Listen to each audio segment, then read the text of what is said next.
The following podcast is brought to you by the Johners Podcasting Network, found exclusively at wrestlingwithjohners.com.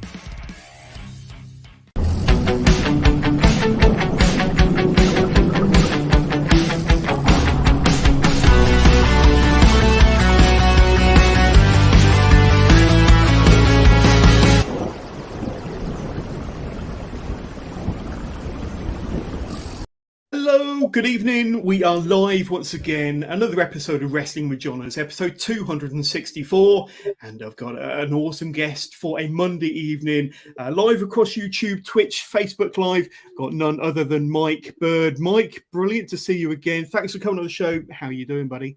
I'm good. I didn't realize it would take you 264 episodes to get to me, but well, we'll leave the best until now. Let's put it that way. But that's the important thing. I'm here now. Absolutely. And we had a little bit of a chuckle before we went live just now, and I said, well, how should I introduce you? Should I introduce you as the godfather of Welsh wrestling? Should I introduce you as Flying Mike Bird? And you said, just keep it Mike Bird, keep it Mike Bird. Yeah. But you have had these kind of nicknames, these monikers over the years, Mike, and have you had one that you particularly prefer, or have liked the most, I suppose? See, they were never any, none of them were ever anything that I gone, yeah, I'm going to call myself that. That's a name I'm going to call myself. I always seem to end up with Flying Mike Bird. That wasn't, I didn't know that until I walked to the ring, and I was like, oh, I'm Flying Mike Bird now. I'm like, oh, that's good. That was Carl from Over for Celtic Wrestling. I think I own probably about 20% by now, but yeah. Ginger Jesus was something that got chanted at me, which, yeah, that was the thing. And when I did the very small NXT UK thing, Mark Coffey referred to me as the godfather of Welsh wrestling, and I think that was something that kind of stuck. It sounded good, so I was, yeah, I mean, I stole that one, so thank you, Mark. That's 10% for you as well. But yeah, I'm just Mike, and I do my wrestling.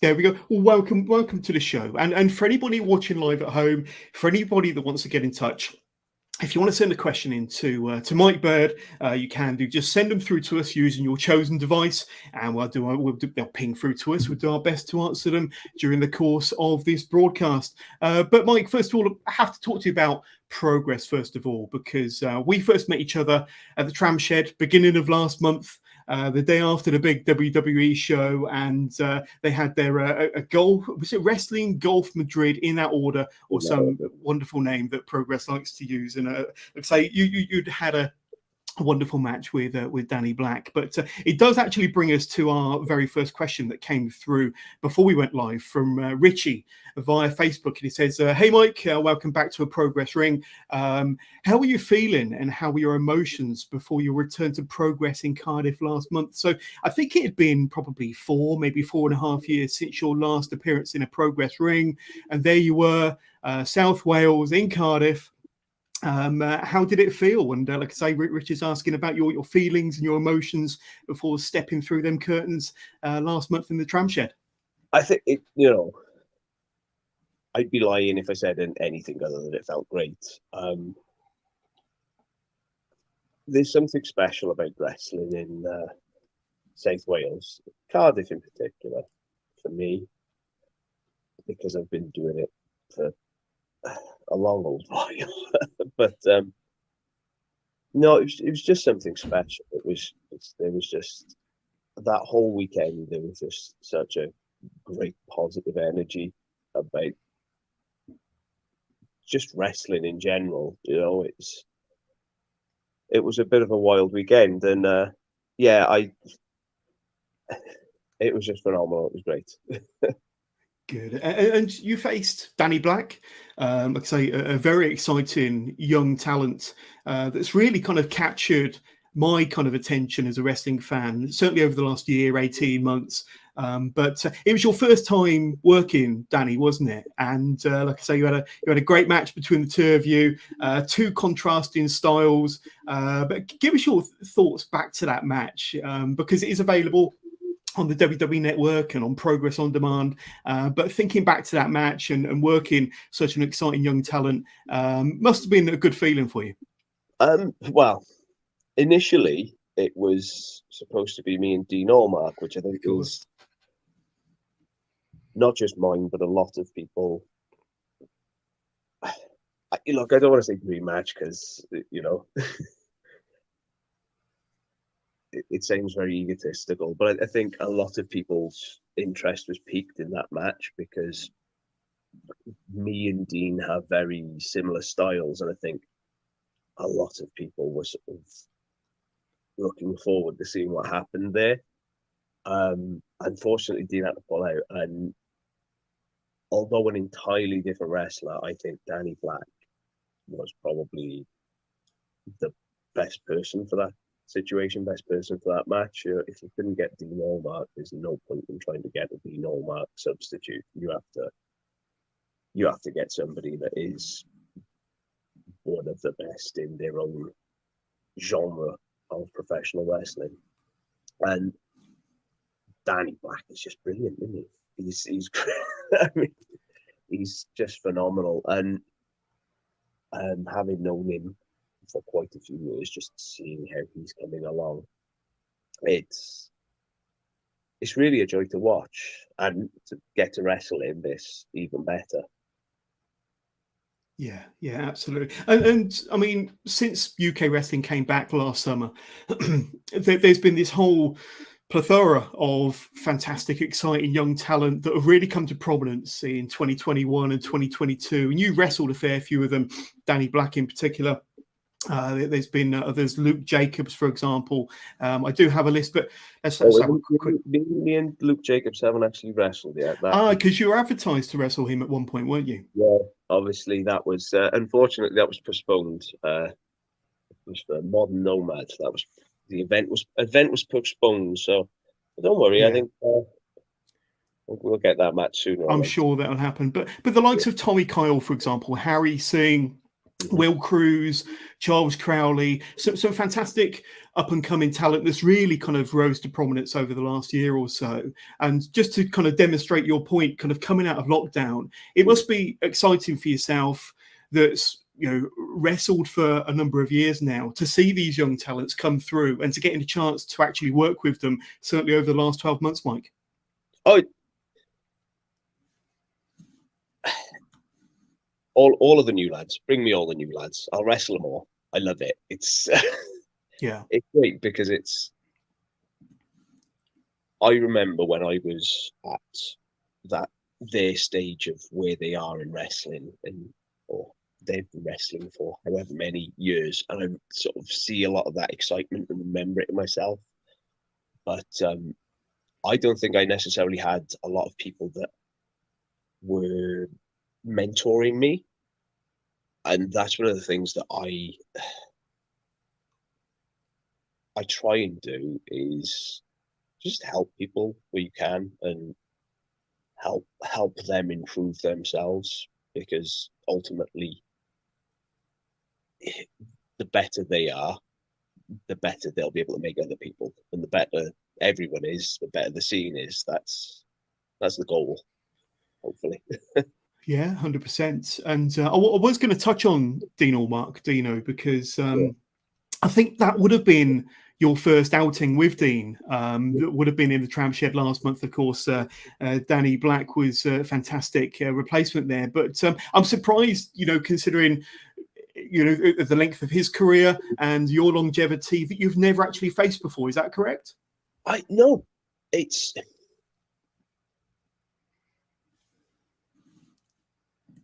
You never really see me and Dean Allmark in the same place at the same time. A lot of people think that one of us isn't real, so we're the same person. But no, it's one of those things that Dean being as busy as Dean is, and me being as busy as I have been, we'd always sort of end up being at other ends of the country. And I think it was one of those dream matches. I'll use inverted commas, but it's one of those dream matches that has sort of been boiling away in the background, and I'm looking, because the match is going to happen. The match has to happen. Yeah. We're now at a point where it does have to happen. I think, yeah, I'm ready for it. I hope Dean's ready for it, and I'm pretty certain, at the very least, Cardiff would be ready for it. Absolutely, absolutely, and I'm sure there'll be many more outings for Progress in the tram shed. And Dean's been doing some great things on the UK scene over the last 12 months, and for Progress. So, like I say, he's a wizard. Oh, but like I say, to have two kind of renowned technical, journeymen in the ring together, such as yourself and Dean Allmark, I'm going to use it if you want. That will be a dream match. And like I say, I for one to make sure that I've got a ticket when that match does finally happen. But I want to stick with Progress for a bit longer, Mike, because you had your second match for them in kind of recent memory for them last night, part of their Deadly Viper tour up in Manchester last evening, and you were part of the Super Mob Smash 12 match. I think I've got that right. You actually won the match, and I am kind of reliably informed that after the match you came out and cut a fantastic promo and challenged the current Progress World Champion Spike Trivet to a match. Now, I don't know whether anything's been confirmed yet. I don't know whether Spike's dropped a promo online or anything yet. But like I say, I'm going to be in Cardiff on the tram shed this coming Sunday. I think you're planning to be there. But that would be another tremendous match, and possibly, get your hands on Spike Trivet. Whatever you can say about Spike Trivet, one thing you can't say is he's a bad wrestler. No. Having coached Spike, I know how good he is and how tactful he is in how he wrestles. He does everything for a reason. I know why he does everything for a reason, because I do everything for a reason. So yeah, whatever opinions I have on Spike Trivet,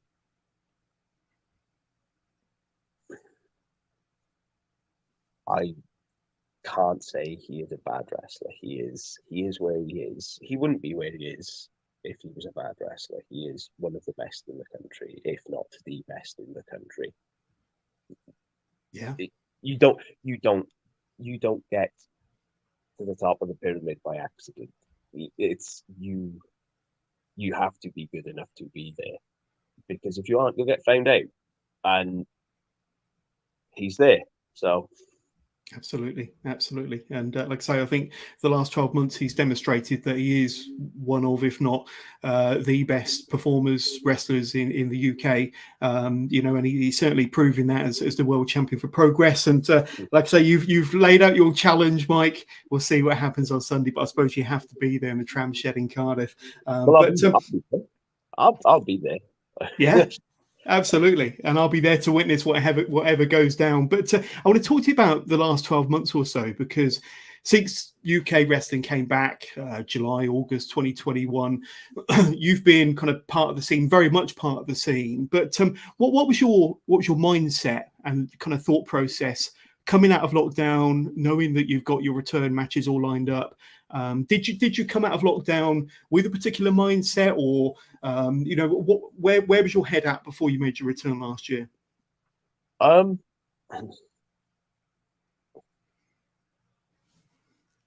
It's weird. It's very weird, because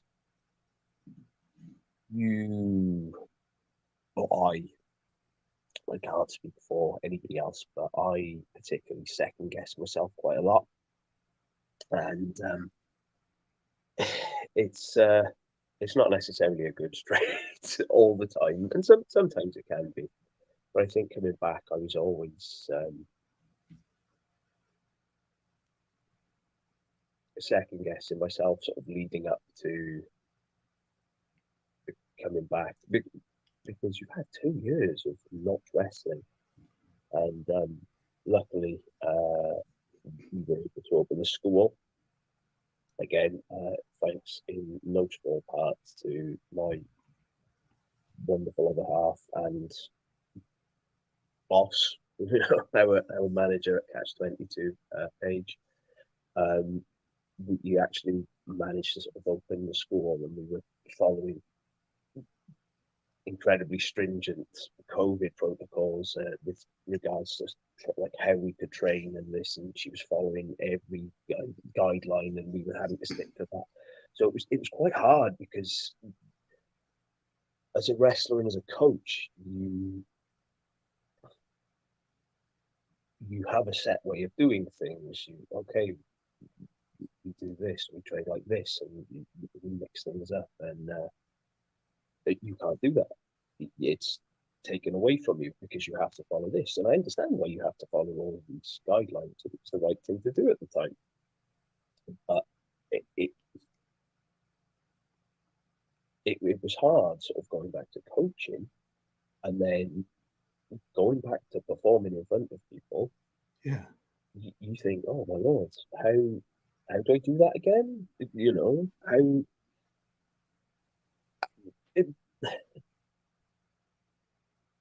do I do this? And again, luckily I've got Paige, who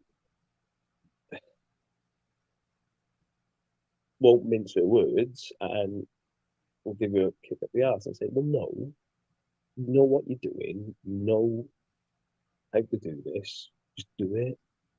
So yeah, I'm very blessed to have people in my career who slap me back the head if I need it. Yeah, and kind of a similar question, really. But did you make any conscious decisions coming back about how you wanted to be perceived or received by the fans, by promoters? Did you switch anything up in terms of your look, maybe your character, possibly your moveset before you came back last year? I started shaving my head because my hair decided it wanted to go. So Yeah. that was not that was not so much a choice as it was inevitability. But hey, you know what they say male pattern baldness is, don't you? Absolutely. It's a It's sign of masculinity, I believe. Life's way of stopping you from having many more crap haircuts. Oh, that as well. I mean, I have had some crackers over the years, but it's no, I think coming back, I think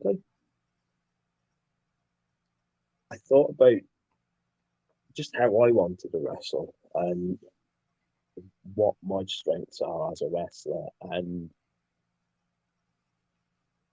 just I kind of wanted to do what I wanted to do, and I think that was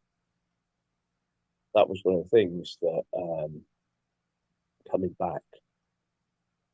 Previously, I'd been, oh well, I've got to try and do these things, I've got to try and do those things, and now I'm going, no, I'm just going to wrestle how I want to wrestle. What's going to be good for me, because ultimately what's going to be good for me is going to be good for whoever I'm wrestling. So I've lent more heavily into my grappling, which again is a strength. But certain things that I changed around, like I stopped doing the diving headbutt because I think everything we know from concussions, and not saying that I've ever had a concussion from doing a diving headbutt, but I think something like switching it to do the knee drop is a lot more impactful than, or just as impactful, I should say, as doing the diving headbutt. But I minimize the risk for long-term brain damage. Which, yeah, of course. Yeah, being sensible. You have to think about it. I think that being a bit more sensible with how I wrestle is another thing as well. So it was a big change, because over those 2 years, it was a very big change for me, because it went from just me and Paige to a family of me, Paige, and our daughter. And I will quite openly say this: I love professional wrestling, and for many years I just loved it. It was what I lived for, but now it's very much I live for my daughter and I live for my family, and that's the most important thing for me. I love my job. I'm good at my job, but I do my job for my family. That's how I bring back to doing it. And I think it puts things into perspective. Yeah, 100%. And we're just looking at some of your opponents over the last 12 months, and I've already mentioned some of them, but you've had some great matches with Tommy Kyle, for example, Harry Singh, the match you had with him at Resurgence, Charles Crowley, Charlie Sterling for SWW last November was an amazing match. Are they some of your favourite matches from the last 12 months or so? My favourite match will be my next one. I can't ever sort of go, that is my ultimate favourite match.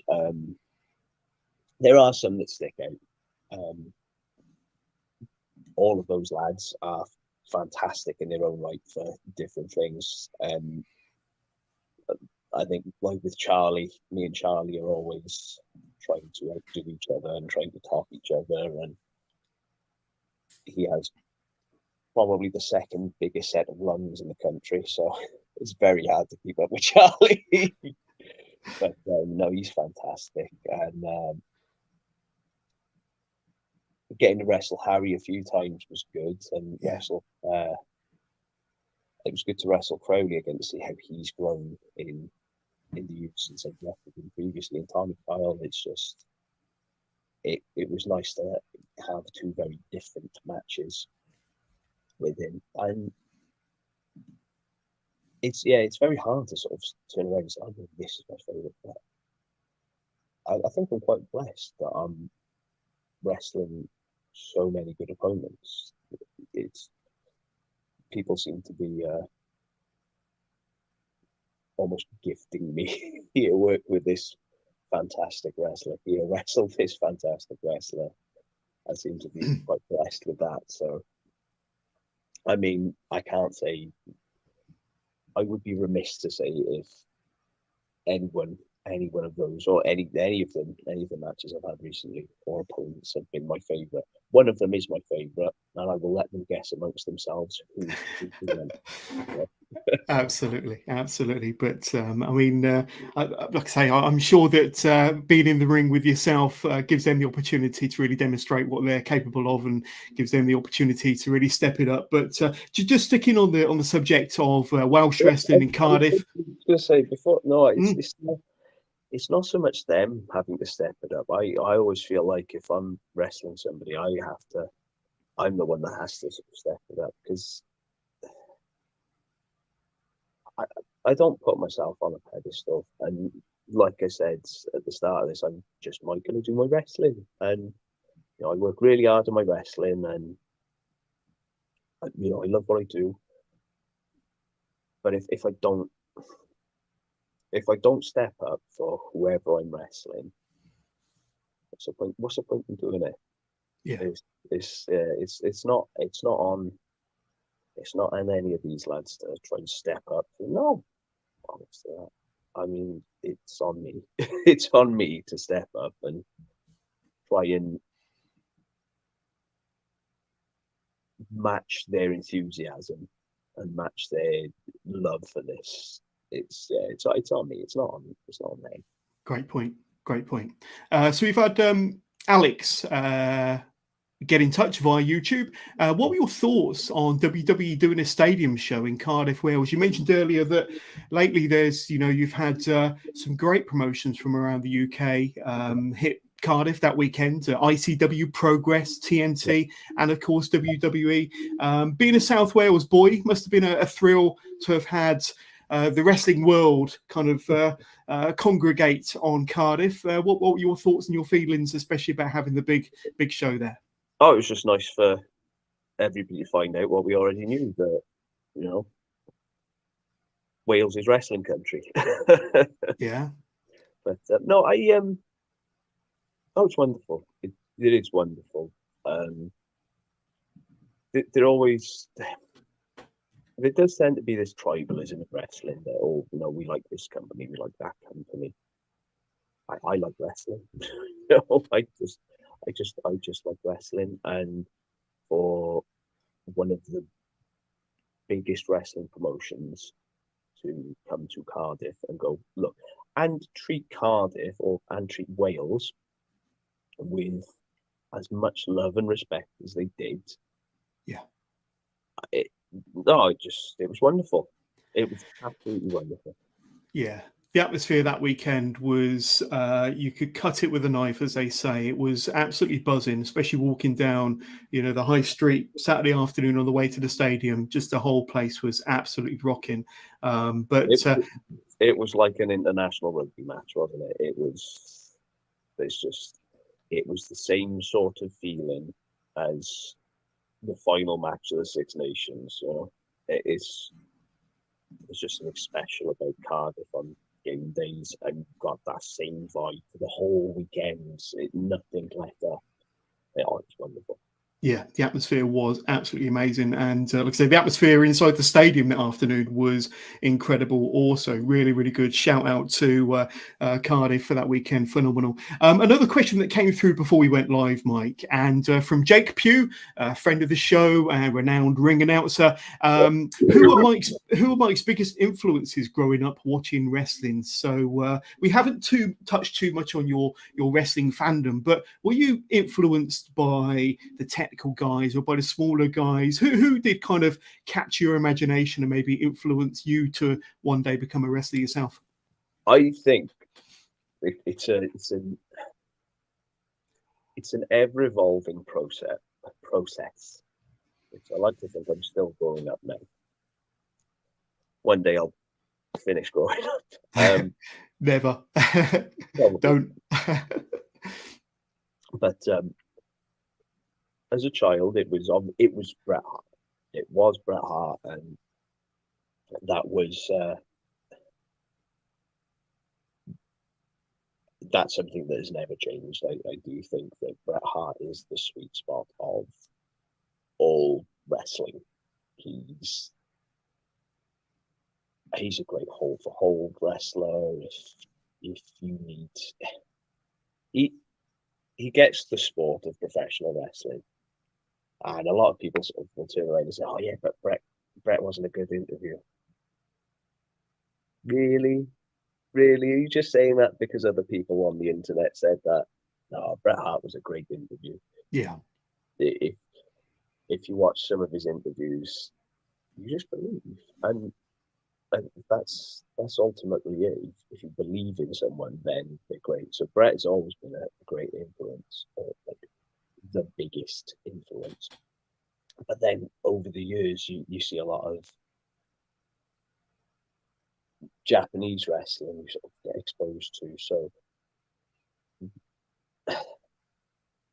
when I was younger, sort of still a teenager, you managed to find a tape trader who's got a 8th generation version of the Super J Cup 94. So you see some of those guys, like, oh, yeah, that's cool. And then as you get a bit older again, you sort of find the four pillars from mid-90s All Japan and their exploits in Noah, like as the 3 out of the 4 in Noah. And you sort of look at that. But nowadays, I look much further back. I think two of my biggest influences are, especially to study, two of my biggest influences are Tony Charles, and who I know isn't a name that is thrown around a lot, but I'll throw it around a lot because no, the man deserves love. Yeah, Tony Charles from Trioki, in South Wales, and Bob Eaton, or more specifically the Midnight Express, and then you go back and you look at guys like Fit Finlay, and you try and take bits from that, and you look at some of the stuff that we used to do, and you try and take bits of that, and you try and assimilate it all into yourself. So there's never just one, but it's an ever evolving stew of fantastic wrestlers. Yeah, yeah, absolutely. And I mean, clearly you started your career in South Wales for Celtic wrestling, Pro Power Wrestling, and other groups around that area. Before that, I was in the Yeah. West Country for Ah. UCW, and that is where I got my very first initial start. Tell us about them early days then, because your first 2 or 3 years were clearly influential and allowed you to cut your teeth on the wrestling business and to understand what the sport was all about and to find yourself as a pro wrestler. How important were those early days for the promotion just mentioned, Celtic Wrestling, Pro Power, on your kind of career as it developed? I'm obviously very much a different wrestler now than I was at 16, 17, 18.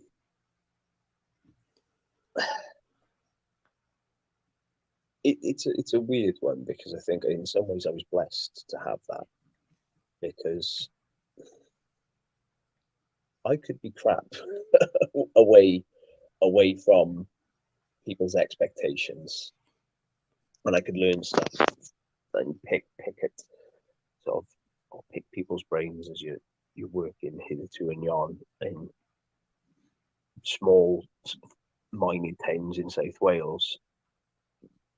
And I think that's something that a lot of wrestlers don't have nowadays, because the cameras are on them straight away. You are out of the gates expected to be the finished product. And I feel blessed that I could have quite a long period of time where I could just be naff and figure stuff out. And you never completely figure stuff out, because there's always somebody that's smarter than you who knows something and explains. We had Doug down at the school the other day, and he said something, and I can't remember exactly what it was, but he said something, and it put everything to a completely new perspective. And you think you know everything. I'm too old to think I know everything, but there's always going to be somebody that knows more than you. So we're always learning. Yeah, I'd hope. Absolutely. All of the best wrestlers seem to be constantly learning, but to have those early years of figuring stuff out in front of local crowds, it was invaluable to me. It allowed me to get to a level where, when I needed to be seen, I was a lot closer to the finished product than a lot of people expect to be the finished product, which is completely unfair on a lot of young wrestlers now. Yeah, absolutely. I'm becoming grumpy Uncle Mike again. No, not at all. And I was going to talk about 2009 and 2010, because from doing my research, Mike, that tends to be a bit of a year or a period where you started to branch out quite a bit more, wrestling kind of more names outside of the South Wales area.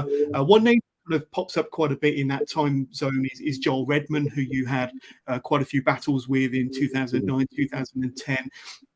Did you feel as though that period was a bit of a breakout year for you and allowed you to develop further and get to that next level in your career? The wrestler who doesn't step in a ring with Joel Redman and come out better needs to hang up their boots, because Joel Redman is possibly one of the most underappreciated wrestlers in this group of countries. And going back to me talking about Charlie Sterling having the second best set of lungs in the country, Joel's got the biggest set of lungs in the country. Joel is fantastic. I think he's Yeah. just one of the most underappreciated wrestlers in this group of 4 countries. He is phenomenal. And I think wrestling Joel as much as I did, it allowed me.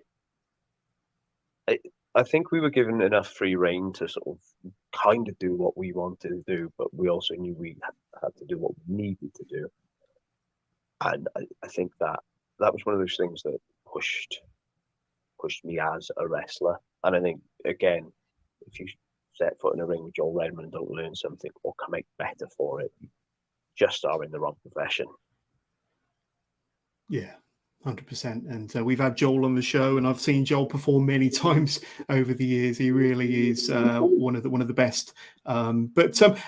Moving on a little bit, Mike, and I want to talk about Attack Pro Wrestling, because you wrestled for them many times over many years, and I know that that particular promotion, Attack Pro Wrestling, is very close to your heart. And they were actually the first independent group that I saw in the flesh. 2014, the first indie show I ever went to was an Attack Pro Wrestling, and it was such an introduction. It was their Christmas show 2014, and I think that you were playing one of the Wet Bandits alongside Dan Maloney against Kevin McAllister, Flash Morgan Webster. Do you remember that show, Mike? Vividly. But go on.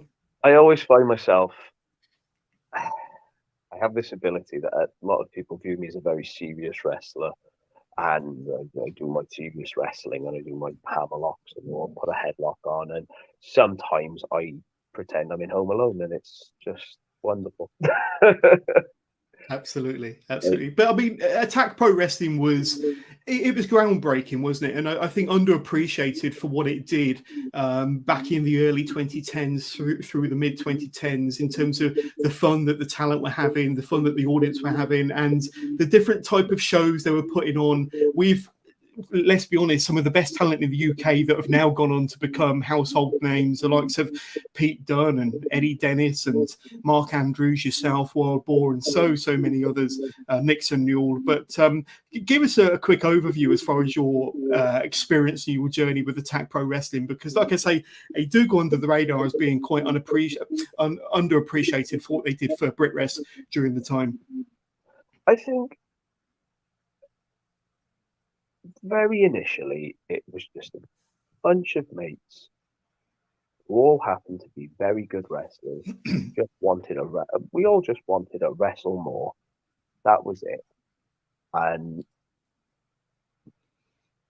I don't even know if it was anybody's intent on selling tickets. We just wanted to wrestle more. And it was just so much fun, and everybody pushed everybody to be better, and it was just a lot of fun. That's the word I just keep coming back to. It's a lot of fun, because there were some great professional wrestling matches, and a lot of that is just something that you can't, in an environment where everybody wants everybody to do well and everybody wants everybody to grow, then people will do well and people will grow. And I think, like you said, that's really shown. If that makes sense. 100%. Whatever happened to Pete Dunne? Yeah, whatever happened to him? But speaking of Pete Dunne, I think wasn't he your very first opponent for Attack back in, 2011 or 2012? And he would have been probably 14, 15 years old back then. Do you remember? I do remember, actually. I had a terrible haircut. Thank God for going bald. Pete was always special. Pete. And you don't want to sort of be one of those guys who goes, "Oh, I know you got to use it." No, Pete was always going to be special.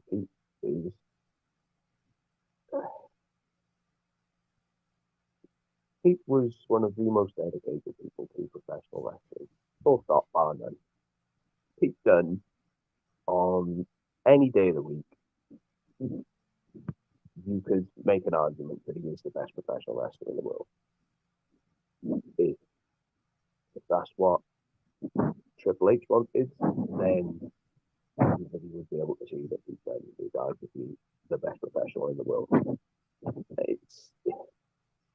He's that good. Yeah. I think I think all of us were just happy that everybody saw it. I mean, we knew before that, but you can make that argument that he is. And wrestling in men, fun. Again, it's just one of those things that you look back and it's just another wrestling match with one of your mates. But if you sort of take stock of it, you go, oh, yeah, that's Yeah. it's got something that's got an entirely different meaning there. Yeah, 100%. I think you might be slightly covering your mic, Oh. Mike. So that's all right, just so we can hear you a bit better. But moving on from Attack, and I want to talk to another company that's very close to your heart, is Pro Wrestling Chaos. And you were there from the very first show, weren't you? And not only that, but you were their very first King of Chaos champion. You're their only 3-time King of Chaos champion. I mean, going back to kind of the early days with that promotion, you had a tremendous kind of journey with that championship, to and fro with Wild Boar, Mike Hitchman, somebody you know extremely well, of course. But tell us about Pro Wrestling Chaos and your journey with them, certainly in the early days and kind of your early reigns as King of Chaos champion, because they were very memorable. And I think you had did you have like a 30-minute Ironman match with Boar that kind of culminated your year-long feud with him? I will retract my statement about saying what is your favourite match, because I think to this day that might still actually be my favourite match, the 30-minute Ironman match. Excuse me. I think that might still be my favourite match.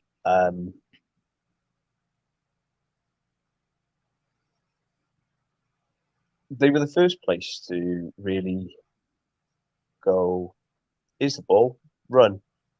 And there's a bit of terror with that sort of responsibility. But I think there's also some sort of excitement, and it's one of those things that also gives you a kick up the arse to make you go, oh, okay, you want me to, okay, well, here we go. So it was always going to be a place that was special, because it was one of the first places to do that with me, and to have that faith from somebody in your ability when you will second guess your ability yourself. I think it meant more to me than I knew at the time. Yeah. Because you just live in that moment of, okay, I'm here, okay, and I'm going, all right, yeah, we're doing this, okay, yeah, next thing. But again, when you sit back and take stock, yeah, you kind of realize how much faith somebody, 3 people, Dave, Nick, and Rob, had put in me, and I can't help but be anything but grateful, because I was not only trusted to have great wrestling matches, I was trusted to essentially help carry this new promotion. And it's weird looking back at it like that now, because we have a tendency in this job to just focus on what's next, what's next. And when you look back at things, you can see things a bit differently, and it's a peculiar thing, but I just hope like those three gentlemen are grateful I am. Yeah, absolutely. And sticking with Pro Wrestling Chaos, I want to talk just a little bit about the Portrait of a Wrestler video they did on you back in 2019, over 3 years ago now. And like I say, it was, I only came across that video probably a couple of weeks ago when I started preparing for this interview, and I've probably seen it maybe a dozen times since, and I could easily see it another dozen times again, because I think the emotion and the real kind of story that you're telling in Portrait of a Wrestler that is available if you search for it on YouTube or Facebook. I definitely recommend anybody watching this 4.5 minutes of fantastic video that Pro Wrestling Chaos did on Mike 3 years ago. But do you feel the same now, the Mike Bird of 2022 compared to 2019? And how do you kind of compare the two guys 3 years apart based on what happened in that video? I don't want to say that I'm a completely different person now, and because I still tell the same naff jokes and I'm still the same person, but I think my life is a lot more in perspective now, like it was previously.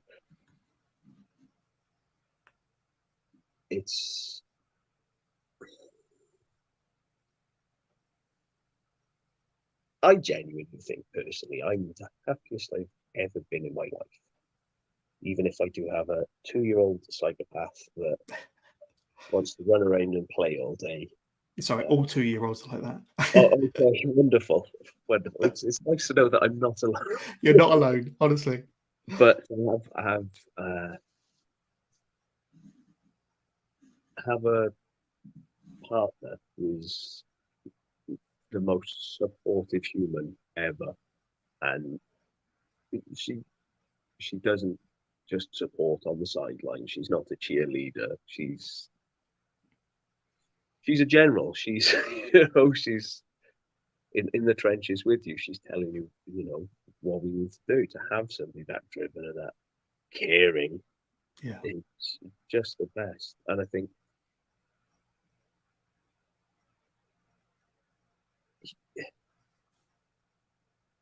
you just move on and you grow as a human. And as honest as I was then, I don't think I'm owed anything in wrestling. I don't.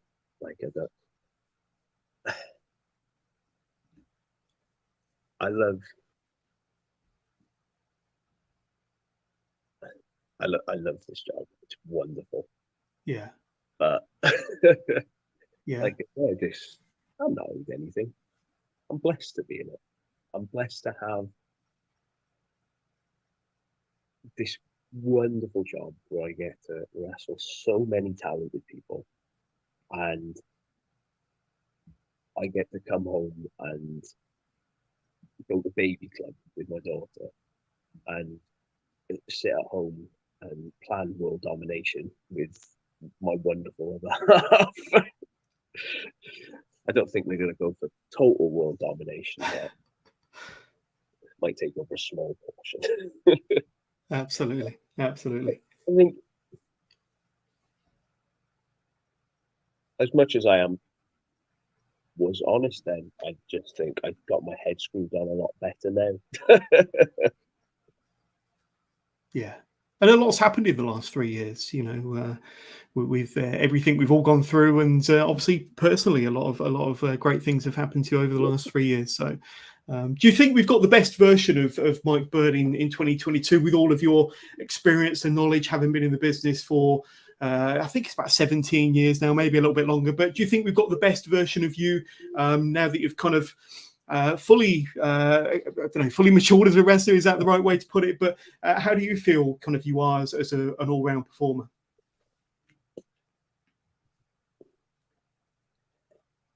Am I the best I've ever been? I don't know. Am I the smartest I've ever been?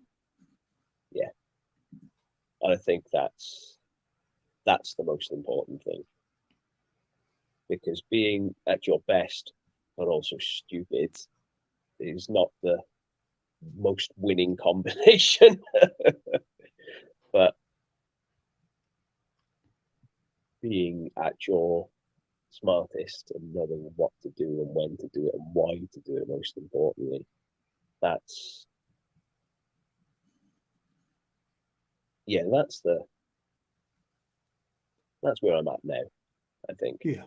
And it's 18 years because I found my VHS tape of my very first match the other day. No, it exists. So for people watching, a VHS tape is like a DVD, but not. It's like Netflix, but for one thing. Yeah. It's good. It's like when what sound the internet makes when it's a certain students of mine, and they're like, "No, I'm 19." Don't you go? Yeah, absolutely. But I mean, have you watched it back recently, Mike? How does it stand up? It doesn't, and I haven't, and I probably won't. You probably haven't got a VHS player to play it on, I should imagine, but I could probably find a VHS player, but no, I don't. I'm so critical of my work now. I think I'd probably give myself a brain aneurysm when I get it back. Let me ask you: have you ever been on WWE's radar or any of the big companies? If so, kind of what was that experience or conversation like? Because I think I have read or heard that you were on WWE's radar. You've had conversation with some of the guys there. Kind of tell us a bit about that. Pay is good. Catering's great. Awesome. That's what we need to know.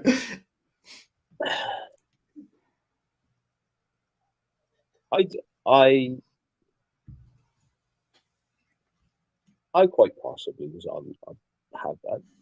Obviously, I've done bits and pieces for them. I've done extra work and eaten their catering and did the stuff with Mark Coffey and Wolfgang for NXT UK in Cardiff in 2019. And it was.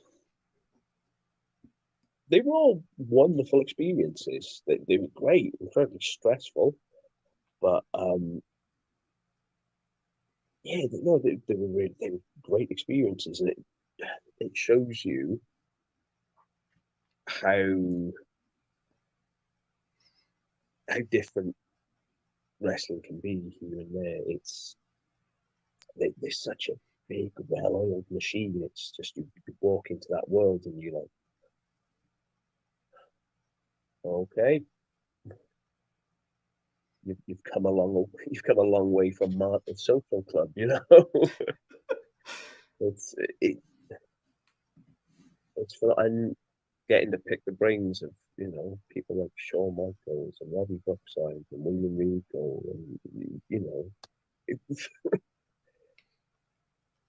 and I can't say that I'm not jealous of a lot of the guys that got to do that on a regular basis. But I'm not a hard man to find if they do want me still, then they can find me where I've probably moved out since then. But again, I'm not that hard to find. Absolutely, and yeah, like I say, now your matches for Progress are appearing on the WWE Network. You must definitely be on the radar now. Yeah. We did have a question that came through right at the top of the show, and it was kind of a similar in a roundabout way question. Have you thought of going to NXT Europe? Now I know NXT Europe, we don't know anything about it. I spoke to Mike Boar last week. Mike Boar last week about, unfortunately, the closure of NXT UK, and the next step, the next evolution in that process is NXT Europe. If they came a calling, would you be interested?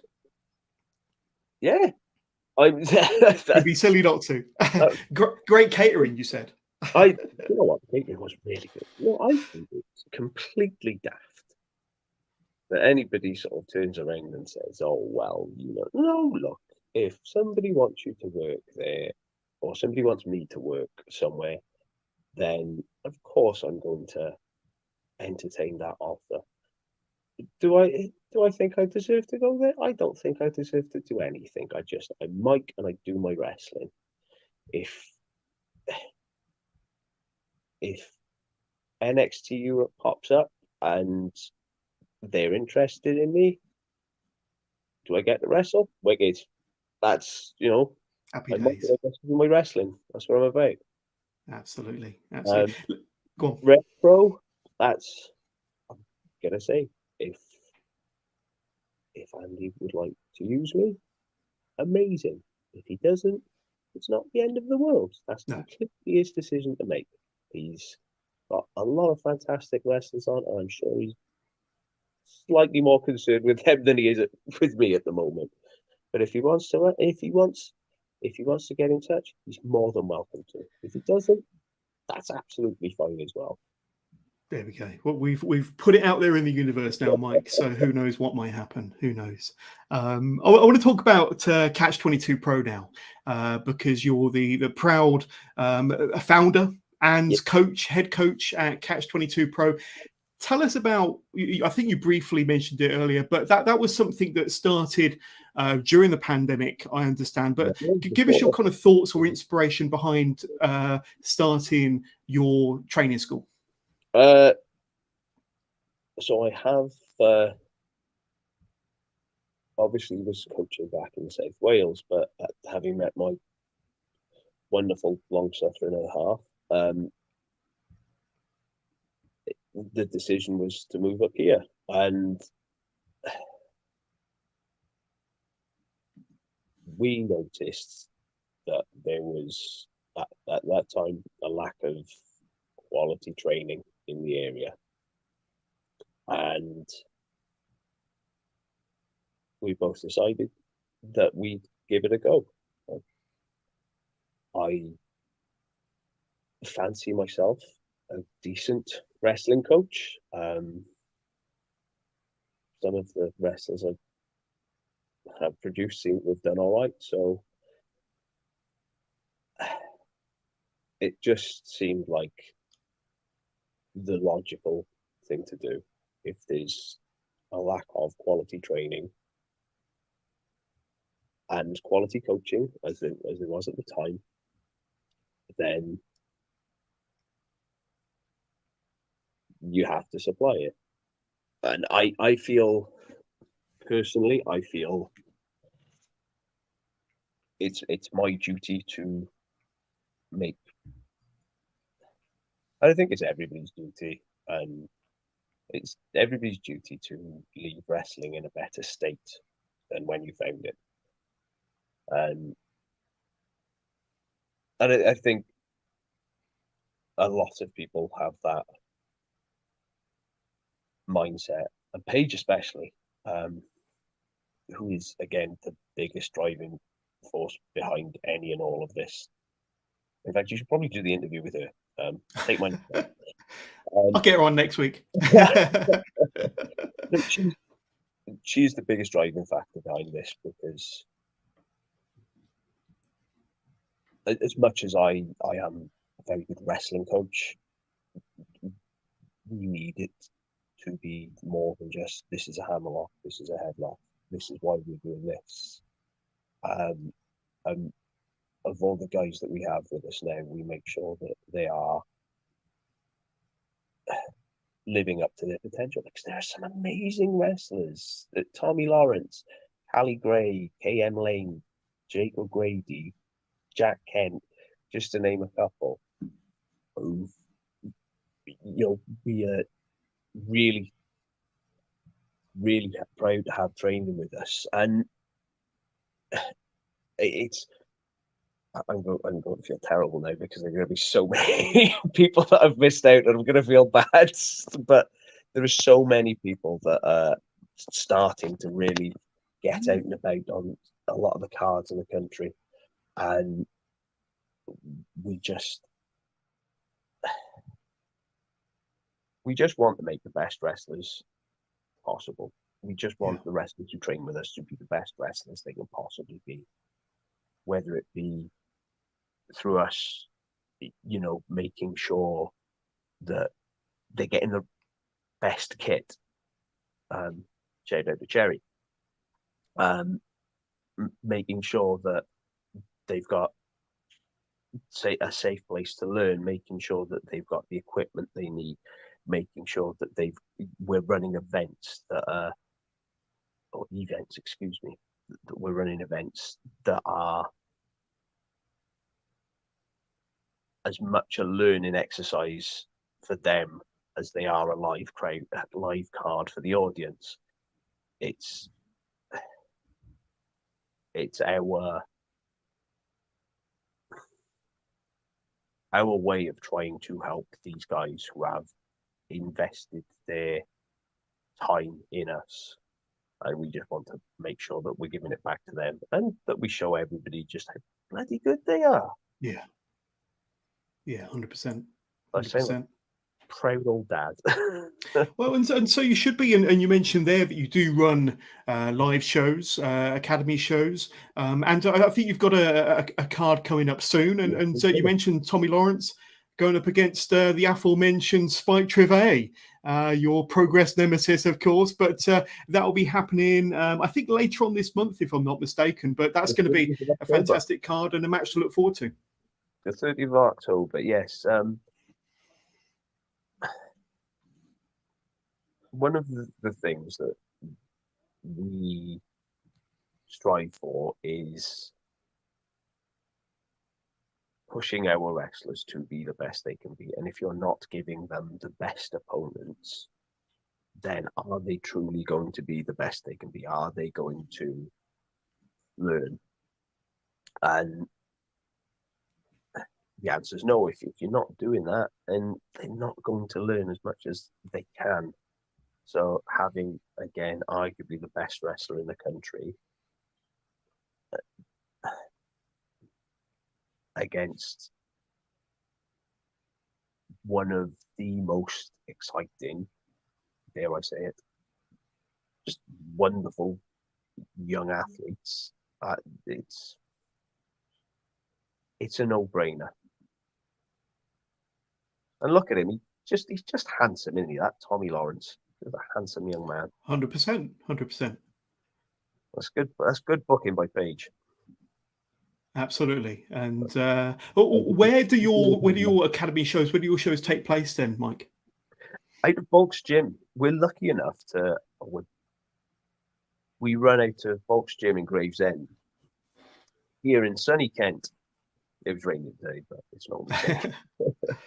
But no, we're very fortunate to have such a good working relationship with Folks Gym. It's, as far as gyms go, it's a real three-ring circus, because you have us training with the wrestling, and you also have the power lifters sort of over there, and then you'll have the strongmen over on that side, and then you'll have the bodybuilders upstairs along with the arm wrestling team, and it's just a real sort of mixed bag. And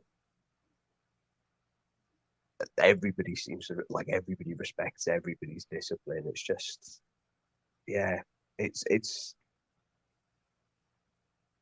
a bit of a circus, but you couldn't ask for a better place to be as a wrestling academy in this circus of fitness. Yeah. And if anybody wants to get in touch and, I don't know, start becoming a pro wrestler, or to maybe sample yourself as a coach and what you can offer any young promising hopefuls, how can they get in touch, Mike? You can contact us through Facebook. We are CATCH22 Pro Wrestling. If you send us a message through there, you'll either be talking to myself or Manager Paige. If the grammar is all spelled correctly, you'll be speaking to Paige. If it's not, it might be me. But yes, if you just send through any questions you've got, you're more than welcome to come down.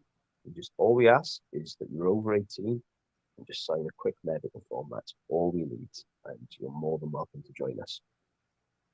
Wonderful, wonderful. But for any aspiring pro wrestlers in that neck of the woods, I don't think you can do any worse than checking out CATCH22 Pro. But Mike, we're getting to the end of this interview, and I've thoroughly enjoyed speaking to you for over an hour now. But if you've got any socials where people can reach out to you, say hi, get in touch, see some of your footage, learn more about Mike Bird, then where can you direct them to, my friend?